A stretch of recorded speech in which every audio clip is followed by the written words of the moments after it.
Hello, my dear brothers and sisters. It is Sister Mary, and you are listening to Lighting the Way Ministries. We are reading in Genesis chapter 38 of the Amplified Bible. At that time, Judah withdrew from his brothers and went to lodge with a certain Adulamite, daughter of Shua, a Canaanite. He took her as wife and lived with her. And she became pregnant and bore a son, and he called him And she conceived again and bore a son and named him Onan. Again she conceived and bore a son and named him Shelah. They were living at Chezib when she bore him. Now Judah took a wife from his firstborn. Her name was Tamar. And Judah's firstborn, was wicked in the sight of the Lord, and the Lord slew him. Then Judah told Onan, Marry your brother's widow, live with her and raise offspring for your brother. But Onan knew that the family would not be his. So when he cohabitated with his brother's widow, he prevented conception, lest he should raise up a child for his brother. And the thing which he did displeased the Lord. Therefore he slew him also. Then Judah said to Tamar his daughter-in-law, Remain a widow at your father's house till Shelah my youngest son is grown. For he thought, lest perhaps if Shelah should marry her, he would die also, as his brothers did. So Tamar went and lived in her father's house. But later Judah's wife, the daughter of Shu, died, and when Judah was comforted, he went up to his sheep shearers at Timnath with his friend Hurai the Adulamite. And then it was told Tamar, Listen, your father-in-law is going up to Timnath to shear his sheep. So she put off her widow's garment, wrapped herself up in disguise, and sat in the entrance of Enam, which is by the road. She saw that Shelah was grown, and she was not given his wife.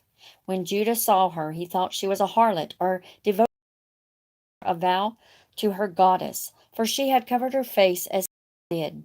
He turned to her by the road and said, Come, let me have intercourse with you, for he did not know that she was his daughter-in-law. And she said, What will you give me that you may have intercourse with me? He answered, I will send you a kid from the flock. And she said, Will you give me a pledge, a deposit, until you send it? And he said, What pledge shall I give you? She said, Your signet, which is a seal, your signet cord, and your staff that is in your hand. And he gave them to her and came in to her. And she became pregnant by him. And she arose and went away and laid aside her veil, and put on the garments of her widowhood. And Judah sent the kid by the hand of his friend, the Adulamite, to receive his pledge from the woman's hand. But he was unable to find her. He asked the men of that place, Where is the harlot or cult prostitute who was openly by the roadside? They said, There was no harlot or temple prostitute here. So he returned to Judah and said, I cannot find her. And also the local men said, There was no harlot or temple prostitute around here. And Judah said, Let her keep the pledge articles for herself, lest we be made ashamed. I sent this kid, but you have not found her. But about 3 months later, Judah was told, Tamar, your daughter-in-law, has played the harlot, and also she is with child by her lewdness. And Judah said, Bring her forth, and let her be burned. When she was brought forth, she took the things he had given her in pledge, and sent them to her father-in-law, saying, I am with child by the man to whom these articles belong. Then she added, Make out clearly, I pray you, to whom these belong, the signet, which was the seal, and the signet cord, and staff.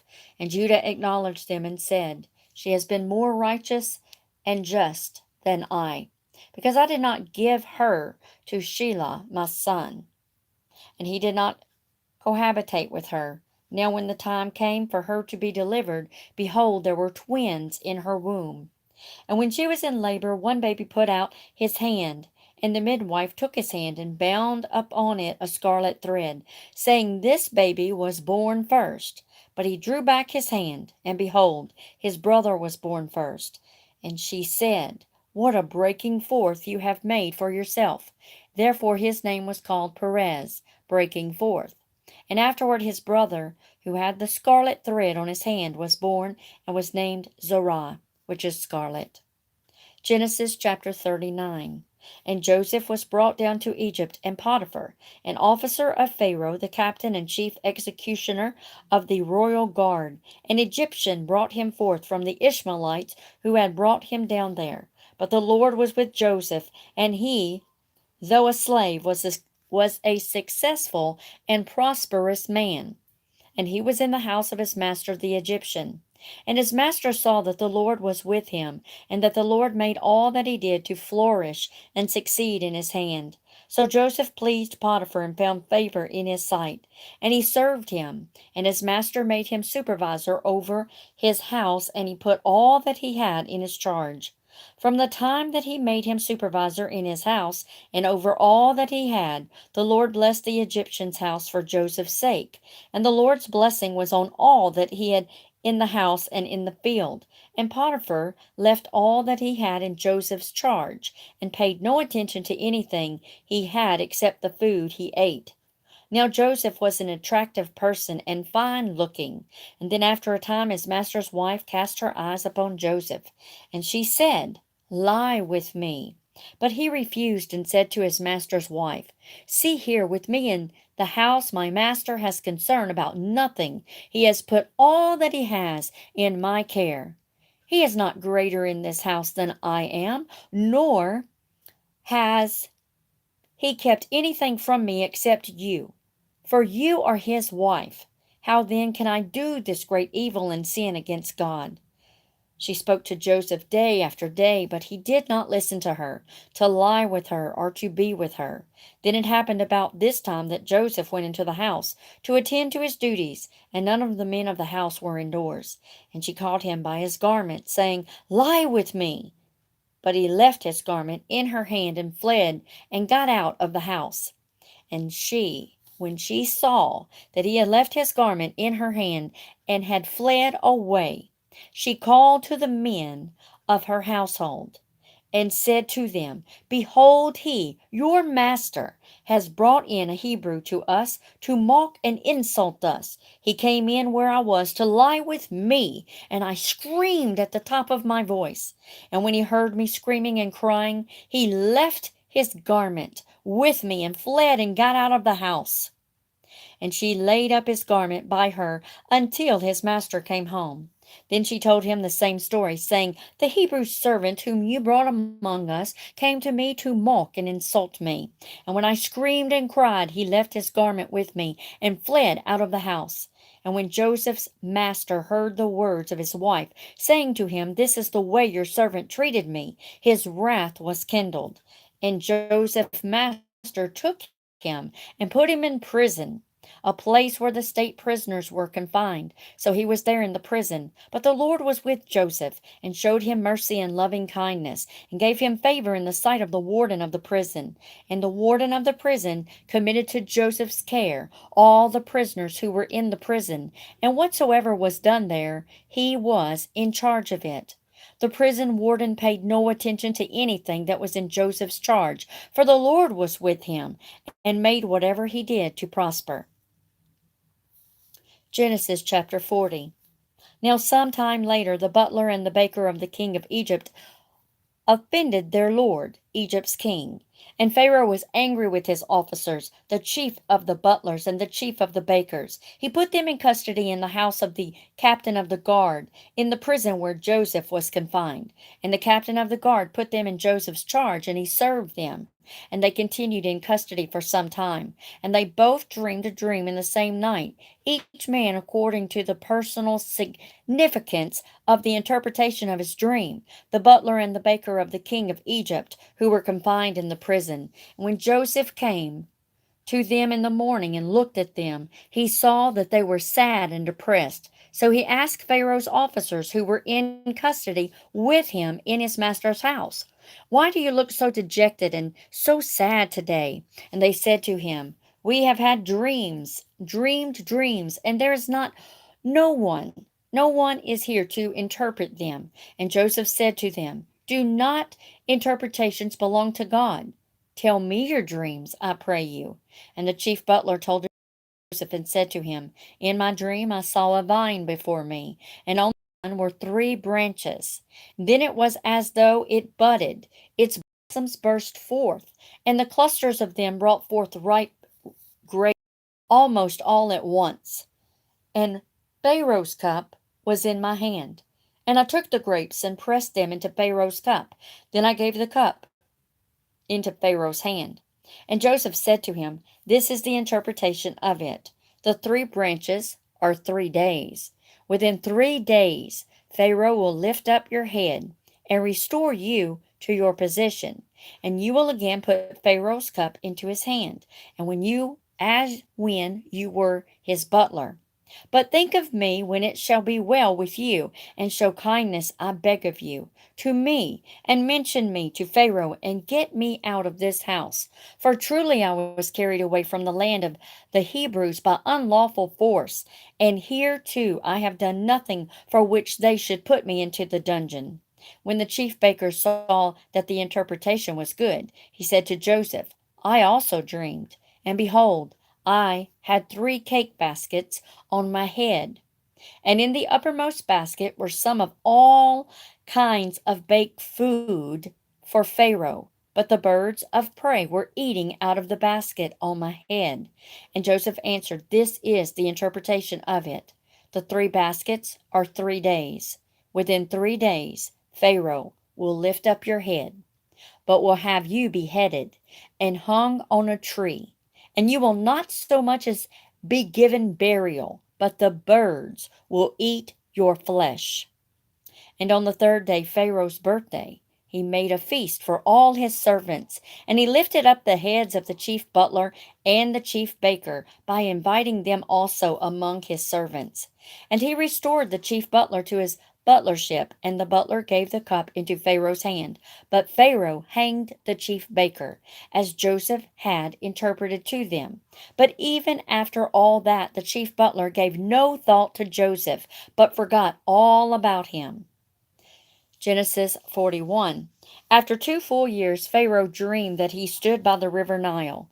And, behold, there came up out of the river Nile 7 well-favored cows, sleek and handsome and fat, and they grazed in the reed grass in a marshy pasture. And behold, 7 other cows came up after them out of the river Nile, ill-favored and gaunt and ugly, and stood by the fat cows on the bank of the river Nile. And the ill-favored, gaunt, and ugly cows ate up the 7 well-favored and fat cows. Then Pharaoh awoke.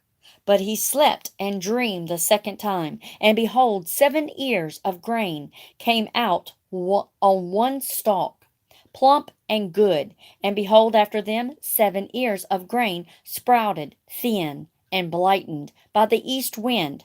And the 7 thin ears of grain devoured the 7 plump and full ears. And Pharaoh awoke, and behold, it was a dream. So when morning came, his spirit was troubled, and he sent and called for all the magicians and all the wise men of Egypt. And Pharaoh told them his dreams, but not one could interpret them to him. Then the chief butler said to Pharaoh, I remember my faults today, when Pharaoh was angry with his servants and put me in custody in the captain of the guard's house, both me and the chief baker. We dreamed a dream in the same night. He and I, we dreamed, each of us according to the significance of the interpretation of his dream. And there was there with us a young man, a Hebrew, a servant to the captain of the guard and chief executioner. And we told him our dreams, and he interpreted them to us, to each man according to the significance of his dream. And as he interpreted to us, so it came to pass. I was restored to my office as chief butler, and the baker was hanged. Then Pharaoh sent and called Joseph, and they brought him hastily out of the dungeon. But Joseph first shaved himself, changed his clothes, and made himself presentable. Then he came into Pharaoh's presence. And Pharaoh said to Joseph, I have dreamed a dream, and there is no one who can interpret it. And I have heard it said of you that you can understand a dream and interpret it. Joseph answered Pharaoh, It is not in me. God, not I, will give Pharaoh a favorable answer of peace. And Pharaoh said to Joseph, In my dream, behold, I stood on the bank of the river Nile, And behold, there came up out of the river Nile 7 fat, sleek, and handsome cows, and they grazed in the reed grass of a marshy pasture. And behold, 7 other cows came up after them, undernourished, gaunt, and ugly, just skin and bones, such emaciated animals as I've never seen in all of Egypt. And the lean and the ill favored cows ate up the 7 fat cows that had come first. And when they had eaten them up, it could not be detected and known that they had eaten them, for they were still as thin and emaciated, I hope I'm saying that right, as at the beginning. Then I awoke, but again I fell asleep and dreamed. And I saw in my dream, and behold, 7 ears of grain growing on one stalk, plump and good. And behold, 7 other ears, withered, thin, and blighted by the east wind, sprouted after them. And the thin ears devoured the 7 good ears. Now I told this to the magicians, but there was no one who could tell me what it meant. And then Joseph said to Pharaoh, the 2 dreams are one. God has shown Pharaoh what he is about to do. The 7 good cows are 7 years, and the 7 good ears of grain are 7 years.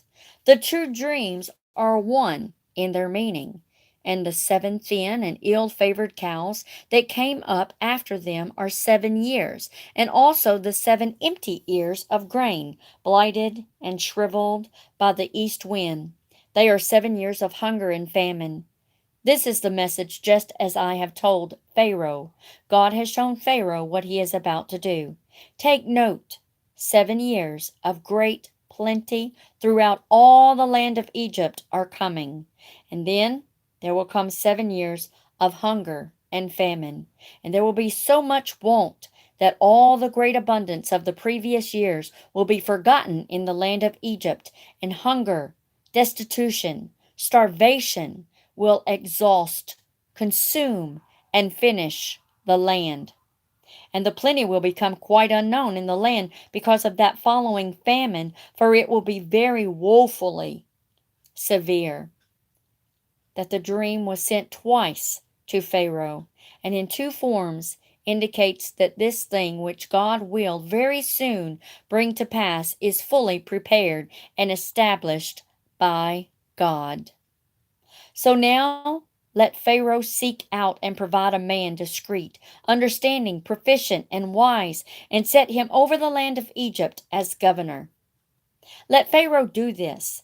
Then let him select and appoint officers over the land, and take 1/5 of the produce of the whole land of Egypt in the 7 plenteous years, year by year, and let them gather all the food of these good years that are coming, and lay up grain under the direction and authority of Pharaoh, and let them retain food in fortified granaries in the cities. And that food shall be put in store for the country against the 7 years of hunger and famine that are to come upon the land of Egypt, so that the land may not be ruined and cut off by the famine.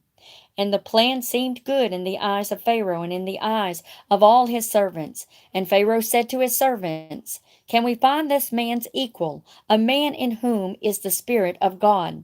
And Pharaoh said to Joseph, for as much as your God has shown us, there is nobody as intelligent and discreet and understanding and wise as you are. You shall have charge over my house. All my people shall be governed according to your word, with reverence, submission, and obedience. Only in matters of the throne will I be greater than you are.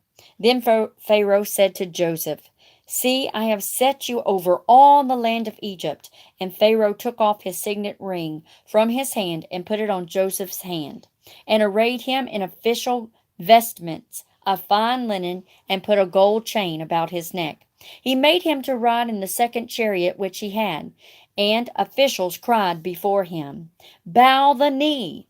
And he set him over all the land of Egypt. And Pharaoh said to Joseph, I am Pharaoh, and without you shall no man lift up his head or foot in all the land of Egypt. And Pharaoh called Joseph's name Zaphenath, my help me, Zaphenath Paneah, And he gave him Asenath, daughter of Potiphar, priest of On, to be his wife. And Joseph made an inspection tour of all the land of Egypt. Joseph, who had been in Egypt 13 years, was 30 years old when he stood before Pharaoh, king of Egypt. Joseph went out from the presence of Pharaoh and went about his duties through all the land of Egypt. In the 7 abundant years, the earth brought forth by handfuls for each seed planted. And he gathered up all the surplus food of the 7 good years in the land of Egypt and stored up the food in the city. He stored away in each city the food from the fields around it. And Joseph gathered grain as the sand of the sea, very much until he stopped, for it could not be measured. Now to Joseph were born 2 sons before the years of famine came, whom Asenath, daughter of Potiphar, the priest, bore to him. And Joseph called the firstborn Manasseh, making to forget. For God said, He has made me forget all my toil and hardship and all my father's house. And the second he called Ephraim, to be fruitful. For he said, God has caused me to be fruitful in the land of my affliction. When the 7 years of plenty were ended in the land of Egypt, the 7 years of scarcity and famine began to come, as Joseph had said they would. The famine was in all the surrounding lands, but in all of Egypt there was food. But when all the land of Egypt was weakened with hunger, the people there cried to Pharaoh for food. And Pharaoh said to them all, Go to Joseph. What he says to you, do.